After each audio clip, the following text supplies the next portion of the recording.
Hi, David. It's so nice to have you on the show. How are you doing today? Well, wonderful. Thank you very much for having me. I appreciate it. Beautiful. And you see, like I mentioned earlier, thank you so very much, David, for saying yes to the invite. I truly appreciate that. Okay, David, I am quite My excited. pleasure. Yeah, I am quite excited to have you on the show for some reasons. All right. Firstly, my interest in knowledge seeking, because I believe in order to transition from a chaotic situation to that of a beautiful one, it takes the application of knowledge, quality information. And you see, I was reading the writings of an ancient king, of which the chair you're sitting on right now represents something like that. So he said in his writing, he said, seek knowledge, seek understanding and wisdom, just like you would seek your lost money or an hidden treasure. And I found that statement profound because it is the truth. And now, ever since I discovered, David, that light in the Hebrew means knowledge and darkness means ignorance, I've been so keen to knowledge seeking. And that's going to make our conversation here today very important to me and even to the audience. The second reason why I'm excited to have David on the show is for the sake of the listeners. I believe there are some things that David knows that some of the listeners needs to hear you say these stuffs, directly from your mouth in order for them to learn something new, get unstuck, or experience transformation. I firmly believe that. And lastly, that is me again. I am quite convinced I'm definitely going to learn one or two things from you. Going through your bio, I said, this man's got some insight. And I'm just so excited to hear you speak. I tell you, because I believe I'm definitely going to learn some things, through your story, your insights, your experiences. So, for that reason, David, let's get started with your introduction and talk to us about your journey, how you got here. Then afterwards, I've gotten some beautiful questions for you. Okay, David, over to you. Thank you so much. I really appreciate you having me on. Uh, my journey starts from a young child. I kind of more of a I like to think of myself as more of a serial entrepreneur. I've always thought of business. I've always taken every job that I have ever had from a young child, and how could this be done better? How could things work better? How can I learn from these steps and take it to my next job and advance myself? The one thing that I have learned is no matter what the job is, you take something away from it and it educates you to the next job. What I learned when I was 13, 14 years old, I still practice today. I've used that as a stepping stone to launch into things bigger and better. But I guess where my challenge or where my journey began is I always looked at things a little differently. How can things be done or made a little bit better?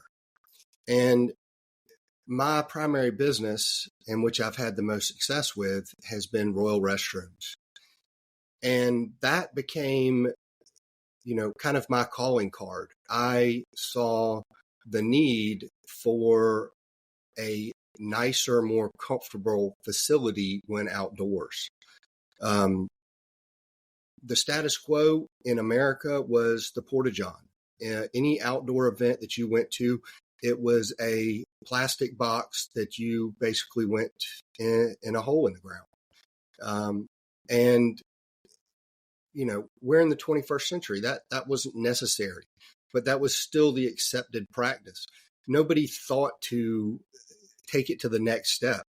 And like cell phones, Nokia was the king back in the Motorola, back in the late 80s and early 90s. And nobody thought that cell phones would replace your home phone. But they did. And it's it's everything's always about making life a little bit easier, a little bit more comfortable, a little less stressful. And that's kind of the idea that I took with the portable restrooms, to make it a pleasant experience, to make it a common, you know, to there's not a difference between an outdoor toilet and an indoor toilet. That convenience, that level of, just comfort when doing some of the most private things that you still do, what was very important to me and my family, and what I thought everybody else. And it was a simple solution to a problem that we really never addressed. Powerful, powerful. Just a short um, story of yours, I've got to learn some things from what you said so far. And I must say, you and your family, you've got a good heart.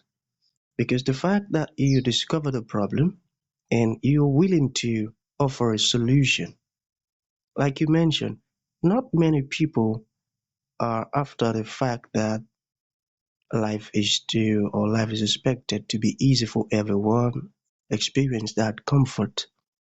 But you have that understanding that that is how it should be. We're no longer in the 80s, and so I truly love that, and that is really, really inspiring, and that is encouraging. Look for the problems and just come up with a way you can provide a solution. Because the fact that you're offering a solution, it will definitely attract people who desperately needs it. And I love that.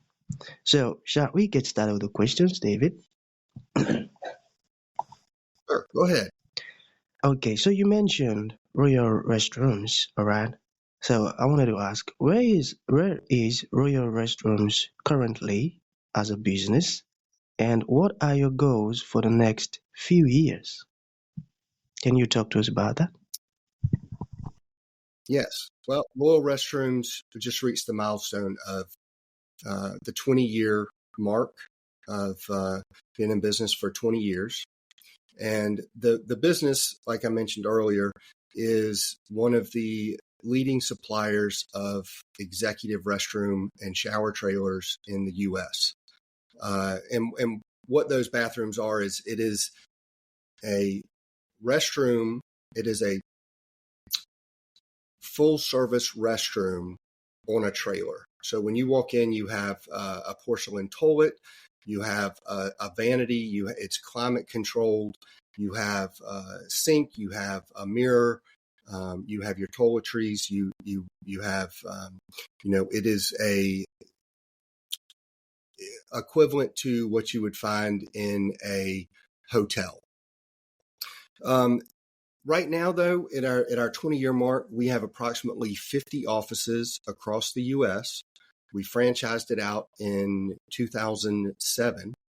So we have roughly 28 different individual office owners, and we have a little over 2,000 restroom trailers that primarily services weddings, special events, sporting events, small festivals, nonprofit, community-oriented events, and business remodel, and most recently, unfortunately, preparedness for natural disasters and emergency response, like we just had with the hurricanes that just ravaged North Carolina and Florida.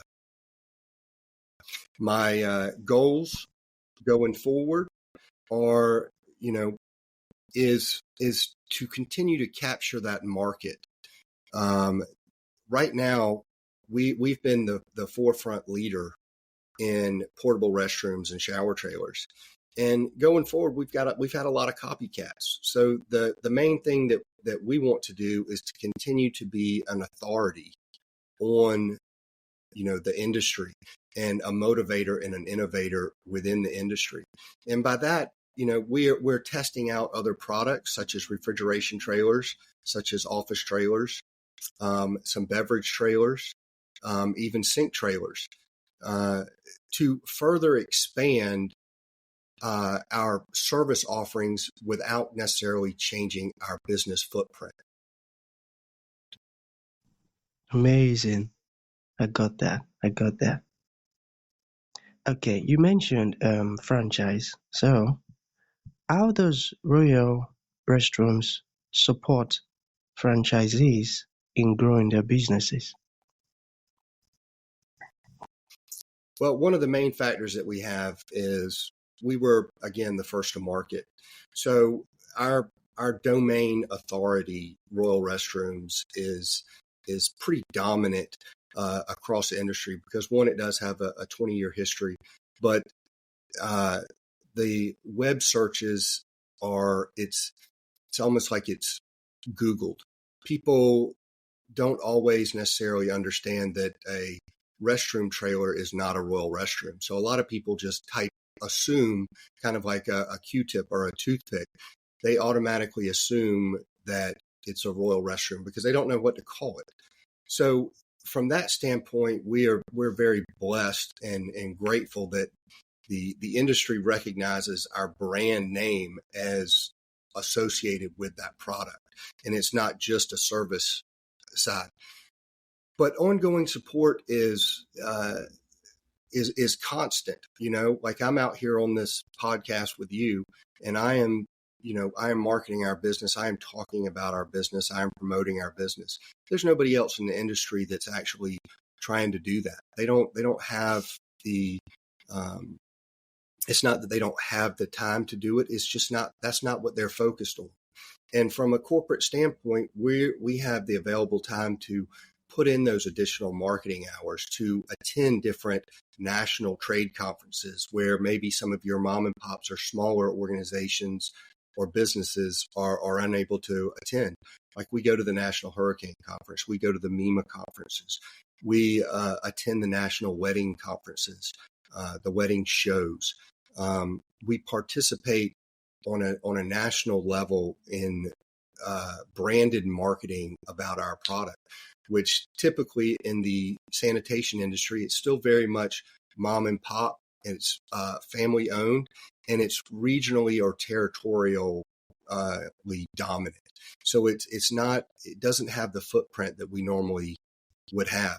But also going forward from not even from an advertising or marketing presence, but we have the skills of 20 years, and we have office owners that equate to hundreds and hundreds of years worth of experience and thousands and thousands of weddings and events that our experience can be taught to these new entrepreneurs, these new office owners, so that they don't have to go through all the hoops and trials and tribulations during their journey. They can jump right in and be full steam ahead.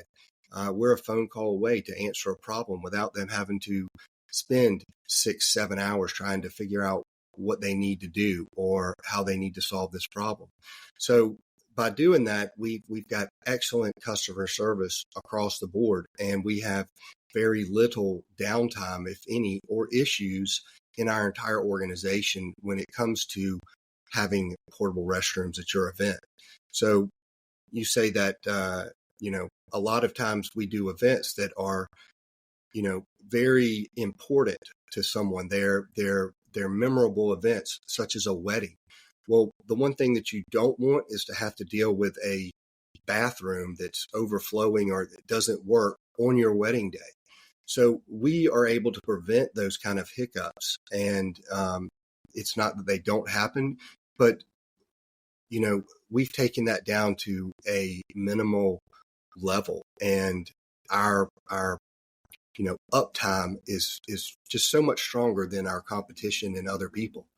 But another good thing about our company is we've really focused on that local community, and we want people to be involved in their community and part of that community.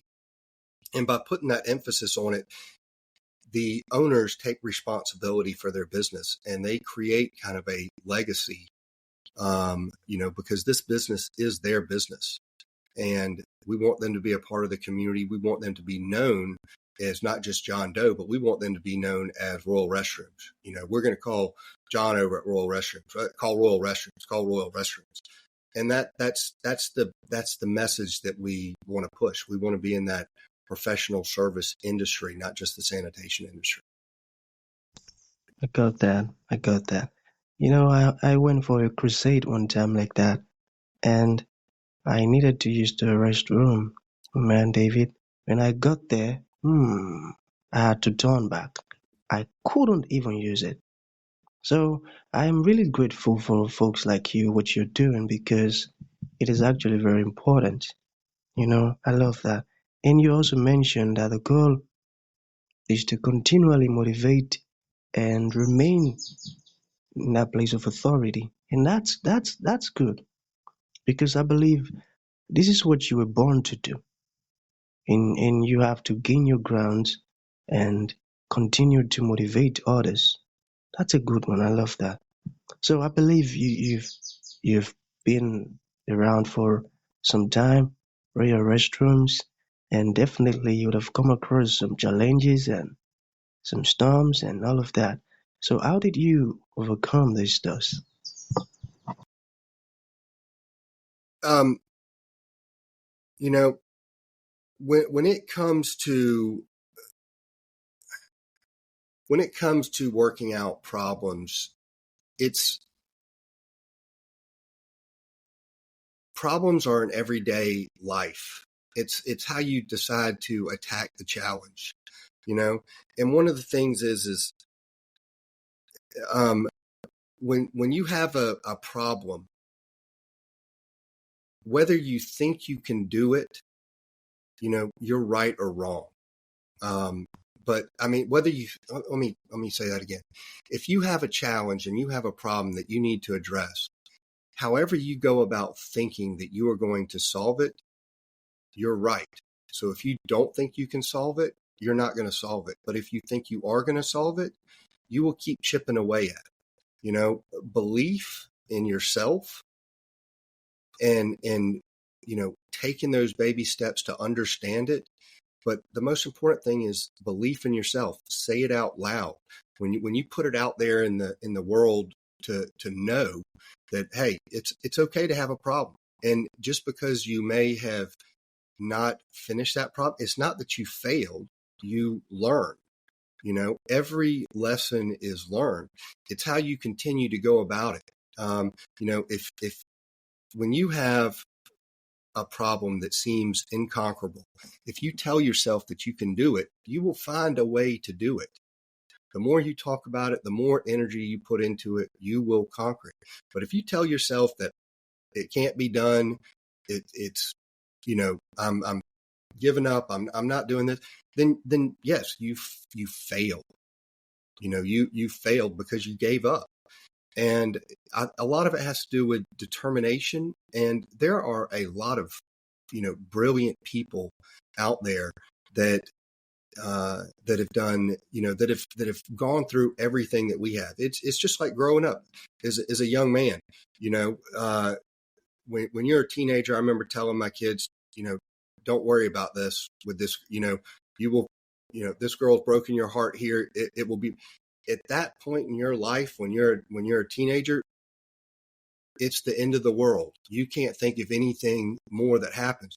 But as an adult, you do know that you can get past it. You do know that you can conquer, and you do know that you can find a way to get around things. And it's that age and that mentality, but it's growing of your mind. And you've seen it, and I've seen it. There are people that have been major successes that don't have education, that live off of simple principles in life and morals and ethics that are, that is just doing what's right, what's morally right, what's good. And they have succeeded. And when you go down those paths of, I can do it, is this good? I'm not hurting anybody. Is this, am I gonna look back, and is this gonna be, am I gonna be looked upon favorably? Is my family gonna approve? Nothing shady. you will accomplish that goal and you will move forward and you will have the support of those that love you and, that, that are your backbone that give you that drive to continue to push forward. Powerful, very, very inspiring. So be determined and believe that you can do it. Two key important things to overcoming challenges. I got that. Thank you for that, David. So to bring this to an end, David, what would you like to leave the audience with, like a final thought? And to those ones who would like to learn more about Royal Restrooms or even reach out to you and, maybe you've said some things that they feel like, oh man, I need to know more. How can that be possible? Yeah. Well, the most important thing I think is to find your faith in yourself. When you believe in something, you believe in it for a reason. And when you put that energy into doing good, not some kind of get rich, I'm going to do this. You have to put in the effort. You have to put in the work. It's like an athlete. You have to train. If you want to be a doctor or a lawyer, you have to train. There's nothing that comes in life fast. There's nothing in life that comes easy. You have to train yourself. You have to work to be able to understand what it is that you are doing to accomplish the goals that you want. And, I'm very excited about the future. Royal Restrooms could be a global thing. I know that we've tested some markets out internationally, and we're looking forward to expanding that growth. Certainly, we don't have anything on the continent of Africa, but my priest, Father Theodore, he's headed back over there to see you guys. He'll be there for a year, and I actually hope to come visit your beautiful country with him being Thank over you. there. He'll be staying for a year. Thank you very much, David. So I, your website, your company's website. The main website is royalrestrooms.com. The corporate website, you can reach us at info@royalrestrooms.com. Or you can find me on LinkedIn at David Sauers. I'm in Savannah, Georgia, and look forward to helping any entrepreneurs that are willing. I love helping people. I love being, well, it's just it's a good feeling to see people try to better themselves, and I will Exactly. do what I can to help. And I love that about you. I love that about you. So that's going to be the end of the show, David. Thank you for coming and thank you for sharing this powerful and amazing words with us. It means a whole lot, man. Thank you. My pleasure. Thanks for having me on.